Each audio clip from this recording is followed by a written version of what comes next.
সব ধর্মবর্ণের মানুষকে নিয়ে একসাথে এগিয়ে যাওয়ার প্রত্যয় তারেক রহমানের। নির্বাচন নিয়ে ষড়যন্ত্র হচ্ছে, সাবধান থাকার আহ্বান।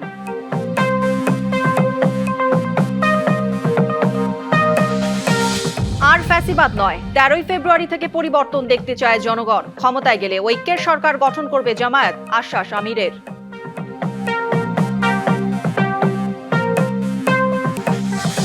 জাতীয় নির্বাচনে স্থানীয় প্রশাসনের বিরুদ্ধে পক্ষপাতিত্বের অভিযোগ পেলে কঠোর ব্যবস্থা, হুঁশিয়ারি ইসির।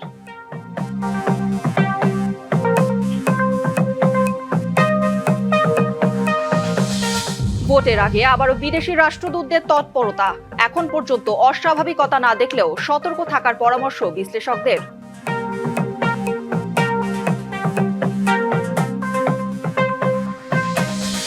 এবং চুক্তি করতে চায় ইরান, দাবি ট্রাম্পের। জানালেন বড় ধরনের নৌবহর পাঠানোর কথা। হুমকির মুখে আলোচনা করতে চায় না তেহরান।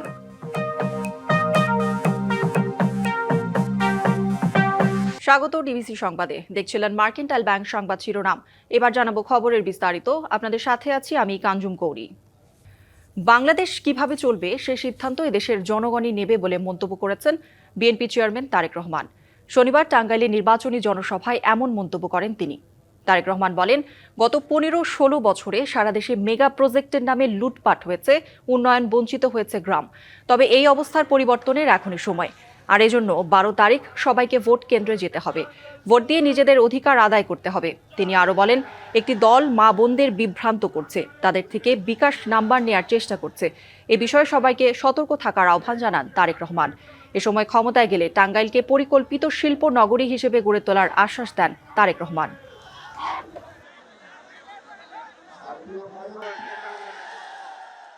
সেই গণতন্ত্র যদি বাধাগ্রস্ত না হয়, 12 তারিখের নির্বাচনের মাধ্যমে যাতে গণতন্ত্র প্রতিষ্ঠিত করা যায়, জনগণের নিকট জবাবদিহিমূলক সরকার প্রতিষ্ঠিত করা যায়, তার জন্য জনগণকেই সামনে এগিয়ে আসতে হবে। কারণ এই বাংলাদেশ কিভাবে চলবে, কিভাবে চলবে না, বাংলাদেশে কি হবে হবে না, তার সিদ্ধান্ত নেবার মালিক এই দেশের জনগণ। স্বাধীনতাকে ধারণ করে 24-এর অভ্যুত্থানকে অক্ষুণ্ণ রেখে দেশ গঠন করতে সিরাজগঞ্জ জনসভায় দেশবাসীর প্রতি আহ্বান জানিয়েছেন তারেক রহমান। সামনে নির্বাচন নিয়ে ষড়যন্ত্র হচ্ছে বলেও শঙ্কা প্রকাশ করেন তিনি। বলেন, গুপ্ত বিভ্রান্তকারীদের থেকে সাবধানে থাকতে হবে।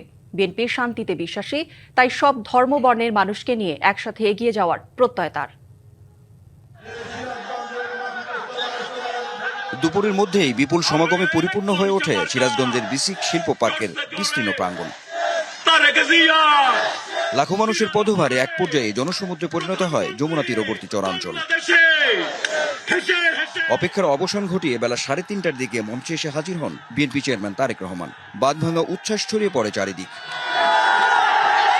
বিএনপি শান্তিতে বিশ্বাস করে উল্লেখ করে ধর্মবর্ণ সবাইকে সঙ্গে নিয়ে এগিয়ে যাওয়ার প্রত্যয় ব্যক্ত করেন দলের চেয়ারম্যান।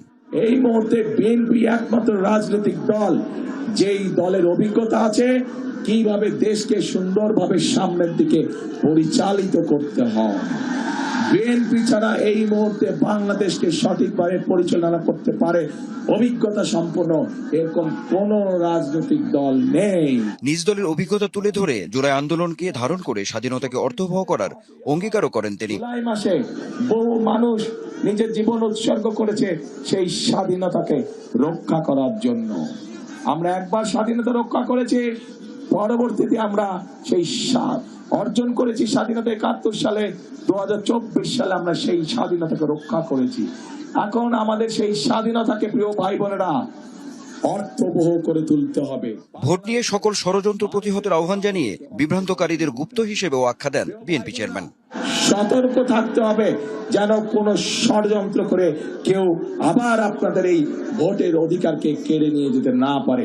যারা এসে আপনাদেরকে বিভ্রান্ত করার চেষ্টা করবে, দেখা মাত্র তাদেরকে বলবেন গুপ্ত তোমরা। বিএনপি সরকারে গেলে জনগণের রাজনৈতিক অধিকার প্রতিষ্ঠা করার শপথ নেন তারেক রহমান।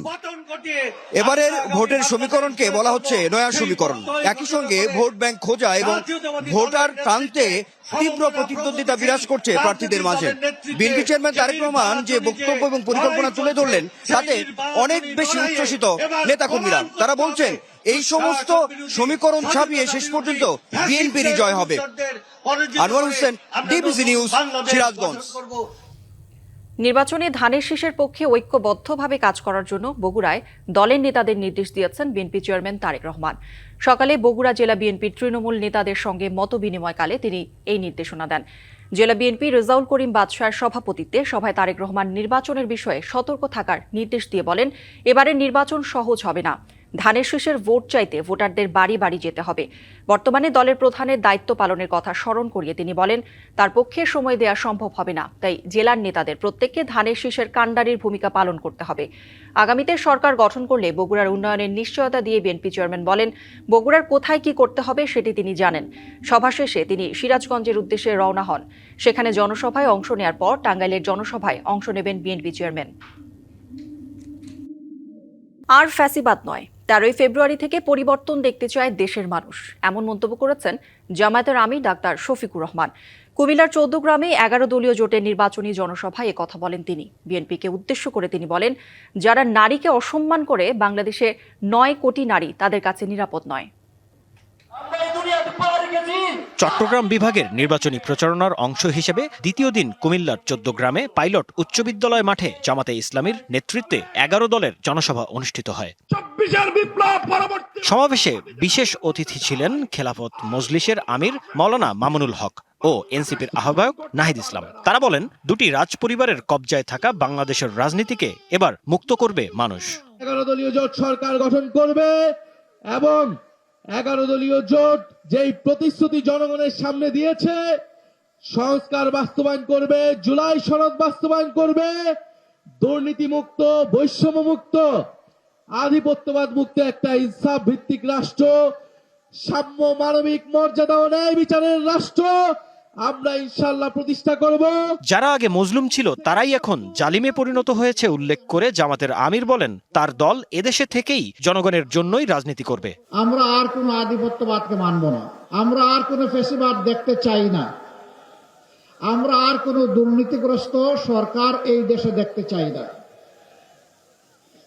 আমরা একটি মানবিক বাংলাদেশ দেখতে চাই।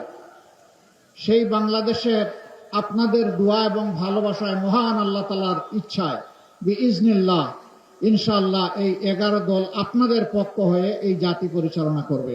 এদিকে বিকেলে কেরানীগঞ্জের সাক্তা মাঠে ঢাকা জেলার নির্বাচনী জনসভায় জামাতের আমির বলেন, জুলাইকে সম্মান করার মানে চাঁদাবাজি, সন্ত্রাস আর মানুষের জমি দখল হতে পারে না। তাইলে জুলাইকে তো তোমরা সম্মান করবা, জুলাইকে সম্মান করার মানে চাঁদাবাজি হতে পারে না, জুলাইকে সম্মান করার মাঝে দুর্নীতি হতে পারে না, নিরীহ মানুষের জমি দখল হতে পারে না।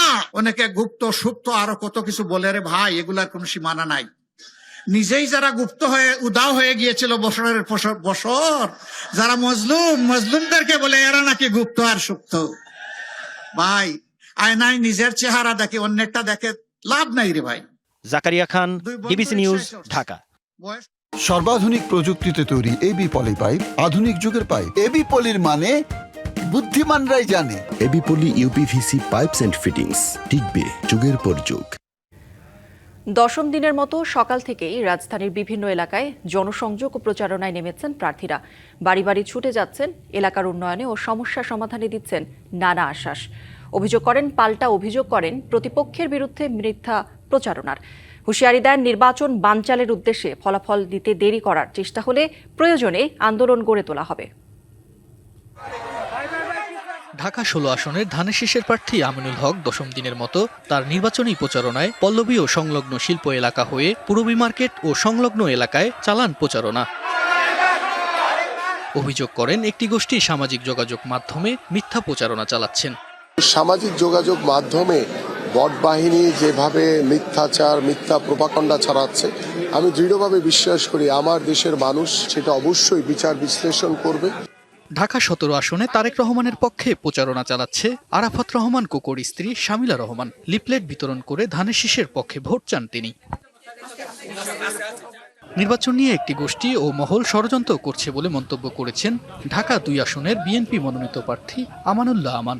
নির্বাচনকে বাধাগ্রস্ত করার জন্য বিভিন্ন মহল, বিভিন্ন গোষ্ঠী প্রত্যক্ষভাবে পরোক্ষভাবে তারা ষড়যন্ত্র করছে, চক্রান্ত করছে। জনগণের সমর্থনে নির্বাচিত হলে সন্ত্রাস, চাঁদাবাজি, মাদকমুক্ত ও ইনসাফ ভিত্তিক সমাজ গঠনে কাজ করবে বলে জানিয়েছেন ঢাকা 7 আসনের স্বতন্ত্র প্রার্থী মোহাম্মদ ইশরাক সরকার। নারী ক্ষমতায়ন সহ সকল ধর্মবর্ণের মানুষকে নিয়ে উন্নত এলাকা গড়ার প্রত্যয় ব্যক্ত করেন ইসলামী আন্দোলনের মনোনীত প্রার্থী আব্দুল রহমান। আর বিএনপি মনোনীত প্রার্থী হামিদুর রহমান হামিদ গ্যাস ও মাদকের বিরুদ্ধে জিরো টলারেন্স আশ্বাস দিয়েছেন। এই এলাকায় কিন্তু সারা দেশ থেকে বিভিন্ন ডিস্ট্রিক্ট থেকে লোকজন এসে ব্যবসা পরিচালনা করে যাচ্ছেন। এখানে একটি নীরব চাঁদাবাজি হয়, আমরা এই চাঁদাবাজি রোধ করবো বলেছি, আমরা ব্যবসায়ীদের নিরাপত্তা দিব বলেছি। ইসলাম তো আসলে নারীদের প্রতি সম্মান বেশি দেখিয়েছে। নারীদের প্রতি যেরকম বিধবা মহিলা আছে তাদের প্রতি আমাদের একটা অনুদান থাকবে, আমার পরিকল্পনা আছে। এবং শিক্ষিত নারী যারা আছে তাদের চাকরির ব্যবস্থা করা হবে। এই আসনে আছে সন্ত্রাসমুক্ত, চাঁদামুক্ত, তারপরে রাস্তা যানজট, পয় নিষ্কাশন, গ্যাস। আমি এই ব্যাপারে আমি জিরো টলারেন্স, আমি ইনশাল্লাহ যা করা দরকার তাই করি। এদিকে ঢাকা 8 আসনের বিএনপি প্রার্থী মির্জা আব্বাসও ছুটছেন ভোটারদের দ্বারে দ্বারে। মতবিনিময় সভার মধ্য দিয়ে দিনের প্রচারণা শুরু করেন। বাংলাদেশের স্বাধীনতা আমাদেরকে একটু দান করে নাই। বলেন যারা তাকে নিয়ে উল্টোপাল্টা কথা বলছেন তারা সম্প্রতি আঙুল ফুলে কলাগাছ হয়েছেন। আমরা যেমনি হাসিনার হাত থেকে দেশকে রক্ষা করেছিলাম, তেমনি এই সমস্ত অর্বাচীন বালকদের হাত থেকে দেশটাকে রক্ষা করতে হবে। তারা নাকি 40 লক্ষ বোরকা বানাইছে, অর্থাৎ পুরুষ ছেলেরা মহিলাদের ভোট দিতে যাবে, এমনও হতে পারে। বোরকা পরে ফল ভোট দিতে আসবেন, এটা আমরা সহ্য করব না। গ্যাস, পানি ও চিকিৎসা সমস্যার সমাধান সহ 6 দফা ইস্তেহার ঘোষণা করেছেন ঢাকা 9 আসনের স্বতন্ত্র প্রার্থী তাসনিম জারা। ঢাকা 10 আসনে গণসংযোগ করেন ইসলামী আন্দোলন বাংলাদেশের মনোনীত প্রার্থী আব্দুল আউয়াল মজুমদার। এদিকে 10ম দিনের মতো নির্বাচনী প্রচারণা চালিয়েছেন ঢাকা 13 আসনের স্বতন্ত্র প্রার্থী রবিউল ইসলাম। এছাড়া বিভিন্ন দল ও স্বতন্ত্র প্রার্থীরা যার যার মতো প্রচারণা চালাচ্ছে। প্রতিশ্রুতি দিচ্ছেন নির্বাচন হলে দেবেন সব সমস্যার সমাধান। তুষার আহমেদ, ডিবিসি নিউজ। দেশজুড়েই জমে উঠেছে নির্বাচনী প্রচারণা। ভোট চাওয়ার পাশাপাশি কথার লড়াইয়ে পিছিয়ে নেই রাজনৈতিক দলের নেতারা। জনসংযোগে স্বাধীনতা বিরোধীদের হাতে দেশ তুলে না দেওয়ার আহ্বান জানায় বিএনপি। অন্যদিকে জামায়াতে ইসলামী বলছে স্বাধীনতার পর ক্ষমতায় আসা 3টি দলই লজ্জাজনকভাবে ব্যর্থ হয়েছে। ত্রয়োদশ জাতীয় সংসদ নির্বাচনে প্রচারের 10ম দিনে সকাল থেকেই ভোটারদের দ্বারে দ্বারে ছুটছেন প্রার্থীরা, চষে বেড়াচ্ছেন শহর থেকে গ্রাম। ঠাকুরগাঁওয়ে বিভিন্ন এলাকা ঘুরে পথসভা করেন বিএনপি মহাসচিব মির্জা ফখরুল ইসলাম আলমগীর। এ সময় বলেন, ধর্মের নামে বিভ্রান্তি ও ভোট কেনার চেষ্টা অনৈতিক। কথা অনেক বলতেছে, কিন্তু বাস্তবতার সঙ্গে তার কোনো মিল হবে না। আমি অন্য কথায় যাব না, আমি শুধু বলি মানুষকে বিভ্রান্ত করা ধর্মের নাম দিয়ে, এটা বোধহয় সঠিক কাজ। কক্সবাজারের ওয়ার্ডে ওয়ার্ডে গণসংযোগ করেন বিএনপি প্রার্থী সালাউদ্দিন আহমেদ। বলেন, ধানের শীষে ভোট দিলে শক্তিশালী গণতন্ত্র প্রতিষ্ঠিত হবে। এদেশের গণমানুষের পরীক্ষিত দল, এদেশের উন্নয়নের দল, এদেশের গণতন্ত্রকে সুরক্ষা দেওয়ার দল, বারবার গণতন্ত্রকে রক্ষা করেছে, গণতন্ত্রকে পুনরুদ্ধার করেছে, এদেশে বহুদলীয় গণতন্ত্র প্রতিষ্ঠা করেছে। নাটোর 2 আসনে নির্বাচনী প্রচারণা চালিয়ে বিএনপি প্রার্থী অভিযোগ করেন, একটি মহল এখনো ষড়যন্ত্র চালিয়ে যাচ্ছে। আমাদের সুনিশ্চিত বিজয়কে একটা শক্তি ষড়যন্ত্র চক্রান্ত করার চেষ্টা করছে। চাঁদপুরের দলীয় প্রার্থীর পক্ষে প্রচারণা চালান জামায়াতের সেক্রেটারি জেনারেল মিয়া গোলাম পরোয়ার। ভোটারদের সঙ্গে কুশল বিনিময় করে প্রার্থীর জন্য ভোট চান তিনি। বলেন, স্বাধীনতার পর যে 3টি দল ক্ষমতায় এসেছে তারাই ব্যর্থ হয়েছে। যে 3টি দল জনগণের শান্তি কল্যাণের জন্য রাষ্ট্রের দায়িত্ব নিয়েছেন, তারা 3টি দলই এই রাষ্ট্রের সুখ সমৃদ্ধির উদ্দেশ্যে দায়িত্ব পালনে নির্মমভাবে, নিষ্ঠুরভাবে, ঘৃণ্যভাবে, লজ্জাজনকভাবে ব্যর্থতার পরিচয় দিয়েছে। 49 দফা নির্বাচনী ইস্তেহার ঘোষণা করেন রংপুর 4 আসনের এনসিপি প্রার্থী আক্তার হোসেন। গুরুত্ব দেন তিস্তা মহাপরিকল্পনা বাস্তবায়ন ও কৃষিতে। তিস্তা নদীর পার বাধাই করা, বাঁধ নির্মাণ করা এবং তিস্তাকে কেন্দ্র করে শিল্পাঞ্চল সব মিলিয়ে তিস্তা মহাপরিকল্পনার যে আইডিয়া, আমরা তিস্তা নদীকে কেন্দ্র করে আমরা সেই আইডিয়া তিস্তা মহাপরিকল্পনা বাস্তবায়ন করতে চাই। ময়মনসিংহে নির্বাচনী পদযাত্রায় এনসিপির মুখপাত্র আসিফ মাহমুদ সজীব ভুঁইয়া বলেন, 12 ফেব্রুয়ারি শুধু ভোট দিলেই হবে না, ভোট কেন্দ্র পাহারা দিতে হবে। 12 ফেব্রুয়ারি আমাদের দায়িত্ব শুধু নিজের ভোটাধিকার প্রয়োগ করা নয়, আমাদের দায়িত্ব বাংলাদেশের 18 কোটি জনগণ, বাংলাদেশের 12 কোটি ভোটার যারা তাদের ভোটাধিকার প্রয়োগ করতে পারে সেটা নিশ্চিত করা। এদিকে সুশাসনের জন্য নাগরিকের আয়োজনে পিরোজপুর 1, সুনামগঞ্জ 4 ও রাঙামাটিতে সব প্রার্থীরা জনগণের মুখোমুখি দাঁড়ান। এ সময় ভোটারদের প্রশ্নের উত্তর দেন তারা। এছাড়া পার্বত্য জেলা বান্দরবান সহ সব আসনেই প্রচারণা চালাচ্ছেন বিভিন্ন দলের প্রার্থীরা। Bhowmik, DBC news desk. নির্বাচনে আইন শৃঙ্খলা নিয়ন্ত্রণে কোনো ধরনের মারণাস্ত্র ব্যবহারের পক্ষে নয় বিজিবি, একথা জানিয়েছেন সংস্থাটির Dhaka sector commander colonel SM Abul Ehsan. নির্বাচনে আইন শৃঙ্খলা পরিস্থিতি নিয়ন্ত্রণে রাখতে সারা দেশে 134 প্লাটুন বিজিবি মোতায়েন থাকবে। সকালে মিরপুরের জাতীয় সুইমিং কমপ্লেক্সে বেস ক্যাম্পে সংবাদ সম্মেলনে এসব কথা জানান তিনি। সংবাদ সম্মেলনে আরও জানানো হয়, এবারেই প্রথম বিজিবি তল্লাশিতে ডগ স্কোয়াড K9 ব্যবহার করবে। জরুরি পরিস্থিতি নিয়ন্ত্রণে র্যাপিড কুইক রিঅ্যাকশন ফোর্স ও হেলিকপ্টার নিয়োজিত থাকবে। Body on camera, APC, night vision camera সহ অত্যাধুনিক প্রযুক্তি নিয়ে দায়িত্ব পালন করবে বিজিবি সদস্যরা। ভোটাররা যাতে নিরাপদে ভোট কেন্দ্রে গিয়ে ভোট দিতে পারেন সে লক্ষ্য সামনে রেখে এই প্রস্তুতি নেওয়া হয়েছে। সরকার, নির্বাচন কমিশন, আইন শৃঙ্খলা রক্ষাকারী বাহিনী এবং জনগণের সম্মিলিত প্রচেষ্টায় আসন্ন ত্রয়োদশ জাতীয় সংসদ নির্বাচন অত্যন্ত সুষ্ঠু, শান্তিপূর্ণ এবং উৎসবমুখর পরিবেশ অনুষ্ঠিত হবে। আমাদের কাজ হবে অত্যন্ত কম শক্তি ব্যবহার করে স্থিতিশীল পরিস্থিতি সৃষ্টি করা। আইন শৃঙ্খলা রক্ষা করতে যে আমরা লিথাল ওয়েপেন ব্যবহার না করার পক্ষে। ত্রয়োদশ জাতীয় সংসদ নির্বাচনে স্থানীয় প্রশাসনের বিরুদ্ধে নিরপেক্ষতা হারানোর অভিযোগ পাওয়া গেলে কঠোর ব্যবস্থা নেওয়ার কথা জানিয়েছেন নির্বাচন কমিশনার আবুল ফজল মোহাম্মদ সানাউল্লাহ। বলেন, ভোটাররা যাতে ভোট কেন্দ্রে নিরাপদে ভোট দিতে পারেন সেটা নিশ্চিত করতে হবে। সকালে ভোলায় আইন শৃঙ্খলা রক্ষাকারী বাহিনীর সেল ও ভিজিল্যান্স অবজারভেশন টিমের সদস্যদের সভায় এ কথা বলেন তিনি। ভোটকে উৎসবমুখর করা সহ নির্বাচনের দায়িত্ব পালনকারী কর্মকর্তাদের নিরপেক্ষ থাকার নির্দেশ দেন তিনি। পরে ঝালকাঠিতে মত বিনিময় সভায় সানাউল্লাহ বলেন, দেশের ভাবমূর্তি ও স্থিতিশীলতায় গুরুত্বপূর্ণ এবারের নির্বাচন। ভোট সুষ্ঠু করতে ভোট কেন্দ্রগুলোকে সিসি ক্যামেরার আওতায় আনার চেষ্টা করা হবে। সুন্দর ও গ্রহণযোগ্য নির্বাচন নিশ্চিত করতে কোনো ধরনের ছাড় দেওয়া হবে না বলেও জানান তিনি। সকল প্রার্থী, সকল দলকে সমানভাবে ট্রিটমেন্ট করতে হবে। যে ভোট দিয়েই জিততে হবে, 2 নম্বরই কোনো পদ্ধতি নাই জেতার। হাজার একটা মেকানিজম করার চেষ্টা করবে, সে যেন কেন্দ্রে আসতে না পারে। নির্বাচন অনুষ্ঠানের সাথে সম্পৃক্ত কোনো ব্যক্তি এবং নিরপেক্ষতা হারান, তার ব্যাপারে নির্বাচন কমিশন ভয়ানক কঠিন হবে। দেশজুড়ে বইছে নির্বাচনের জোর হাওয়া। 12 ফেব্রুয়ারি হবে ত্রয়োদশ জাতীয় সংসদ নির্বাচনের ভোট গ্রহণ। এ নিয়ে কি ভাবছেন সাধারণ মানুষ থেকে শুরু করে আগামীর জনপ্রতিনিধিরা, সে কথা জানাতে ডিবিসি নিউজের ইলেকশন এক্সপ্রেস ছুটে যাচ্ছে সব সংসদীয় আসনে। এখন রয়েছে সংসদীয় আসন 188, ঢাকা 15-তে।